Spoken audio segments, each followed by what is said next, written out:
So alamin natin ang update sa report na yan mula kay RH23, Edwin Duque. Edwin. Tama, Bisamin na Mayor Deo, base doon sa sinagawang follow-up investigation, nakakalukan ng pulis wala sa pahayag din ng pamilya na suspect sa pananakit ng 7 gulang na babae.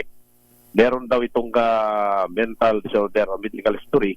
Itong suspect na si alias Ruela, 30 years old, na maaaring na sinumpong kaya nagawang iuntog itong biktima. Habang kalaro nito ang anak sa barangay 172 Ordo, Kalaro. sa North Caloocan.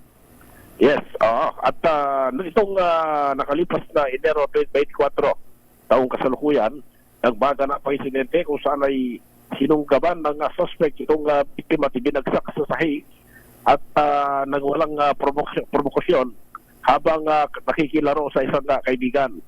Dito ay nadiskubre ng kapatid ng suspect ang sukatang bata at agad nakipag-ugnayan naman sa ama ng biktima kaya sinugod ito sa kamarin na doktor sa hospital.